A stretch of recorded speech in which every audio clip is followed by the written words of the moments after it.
So this is a quick tutorial about facial steaming, and the main reasons why someone might choose to do a facial steam is because they might have congestion through having a cold or a blocked nose, or they might have blackheads, comedones, papules, pustules, lots of spots, and they possibly want to open up the pores so they can do their extractions. And another reason is just to keep a good facial cleansing routine. So if you do a steam before you use your normal products, it means that you can get all the dirt, grime and sweat out of the skin, and then the products that you use will be more beneficial. So the easiest way that you can steam your face is by just using a bowl in the house, and all you have to do is boil the kettle. Obviously just pour in enough water into the bowl, and then by placing your head over the bowl and then having a towel over your head, you're trapping the steam as it comes up. You know yourself, if you're too close to the bowl, it'll actually feel uncomfortable because it's too hot. So just position your face at a distance where you can feel the steam hitting the skin, but you're not actually feeling it as a burn. And if you do have congestion and it's to unblock your nose rather than treat your skin, you can even put in some eucalyptus oil.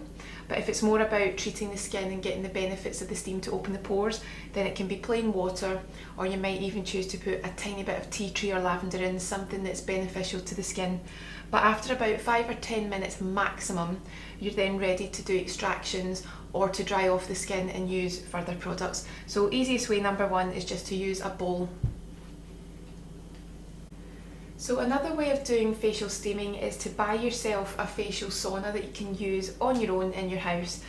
This is normally the type of base that you get with it, and what happens is you'll pour your water into here. You can obviously see where the line is, so you would never go beyond that line. And as we said before, if you want to use a bowl, if it's for decongesting, then you've actually got this attachment here which you would just hold your nose and your face over. And again, because you've got the water base in here, you could use your eucalyptus to really help with the decongesting process. Or if you want to use it for facial steaming purposes, then you've got the steamer here, and you can see quite comfortably where your face fits in. And again, you can choose to have the towel over, but again, can't stress enough, if it feels like it's burning your face, then it's either too warm or you're too close. So it needs to be a distance where you can feel that the steam is effective, but it's not actually heating up the skin excessively. So again, 5 or 10 minutes maximum, and then you're ready to do any further treatments.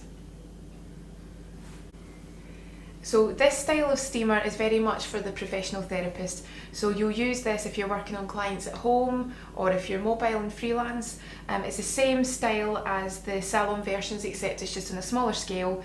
In the salon it's larger, and you normally can move it about on casters to take it exactly to where you want it to be on the treatment bed. With all these style, you've got the spray head that the steam will come out of, and you can just direct it and angle it to make sure that it's hitting the full face. If it's not hitting the correct area, then your client will be able to tell you if they only feel the steam is on one area. So you just angle it and move it to such a way that they can feel the steam on all areas of the face. You can see here that we've got the water container here, and you've got the element that heats up the water. You will actually see the bubbles of the water boiling, and that's when you know that your steam is about to come out. And you've normally got about 5 or 10 minutes worth of steam in smaller ones like this, and you've got a line which you shouldn't put water in above, but there'll also be a point where you shouldn't have water below, otherwise it'll start to dry out and you're absolutely not going to get anything from it, but you might damage the machine. So to use it, you would just place your water via the little area here, and you'll know by looking at the guides when you've got to stop. And then make sure it's secure. Always make sure these are on a flat surface. There is no danger that you could burn someone, have a spillage, or break the machine. And then your power simply switches on.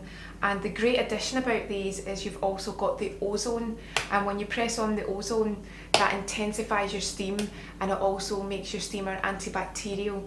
So you can use ozone on clients that might have bacteria on the face caused by acne breakouts.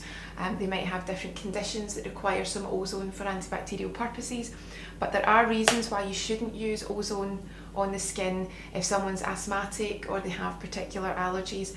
But we are going to do a demonstration of using this style of steamer on the face, so keep an eye out for that one, and we'll get that up for you quite soon.